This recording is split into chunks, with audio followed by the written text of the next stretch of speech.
একজন ব্যক্তি যিনি শুধু রাজ্য জয় করেই ক্ষান্ত হননি, লড়েছেন মানুষের মনের ভেদাভেদের বিরুদ্ধেও।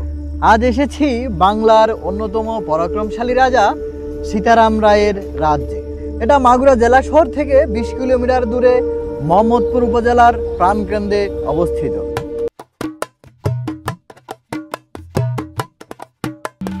রাজা সীতারাম নিজ বুদ্ধিদীপ্ততায় মুর্শিদাবাদের নবাব সরকারের আমলা থেকে 1700 শতকে এক বিশাল অঞ্চল নিয়ে রাজ্য গড়ে তোলেন।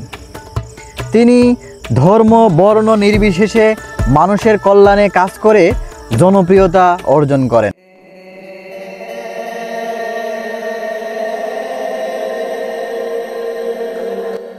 তার রাজত্ব বিস্তৃত ছিল পাবনা থেকে বঙ্গোপসাগর এবং নদিয়া থেকে বরিশাল পর্যন্ত। তিনি ছিলেন এক উন্নয়নকামী শাসক।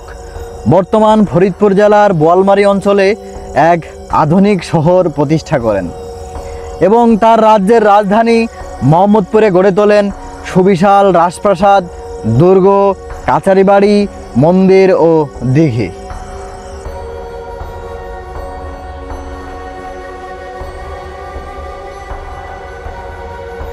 বাংলা সাহিত্য সম্রাট বঙ্কিমচন্দ্র চট্টোপাধ্যায় তার সীতারাম উপন্যাসে উদ্ধৃত করেছেন, একজন হিন্দু রাজা তার নিজ ক্ষমতা বলে রাজ্য প্রতিষ্ঠা করলেও রাজনৈতিক উদ্দেশ্য হাসিলের জন্য তার অধিকৃত অঞ্চলের নাম দিয়েছিলেন মোহাম্মদপুর।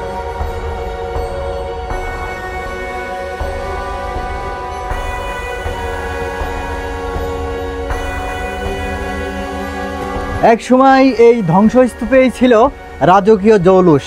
দামি দামি আসবাবে সাজানো থাকতো প্রতিটি কক্ষ। প্রাসাদের প্রতিটি কোণ আলোকসজ্জায় ঝলমল করত।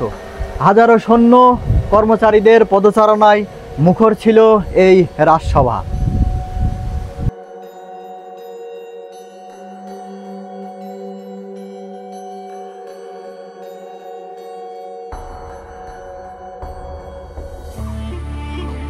সূর্য অস্ত গেলে আবার উদয় হয়, কিন্তু মানুষ, রাজ্য অস্ত্র গেলে আর উদয় হয় না।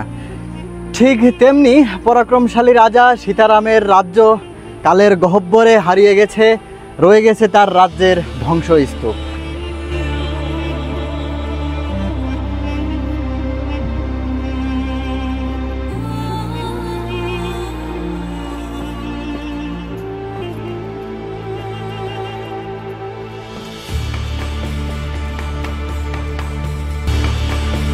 রাজা সীতারাম রায়ের রাজ্যের ঐতিহ্যবাহী নিদর্শন কাচারিবাড়ি, দুর্গ ও মন্দির মোহাম্মদপুর উপজেলা প্রশাসনের উদ্যোগে সংস্কারের ফলে আজও অক্ষত অবস্থায় ভ্রমণ পিপাসুদের রাজসিক অতীতের গল্প শুনিয়ে যাচ্ছে।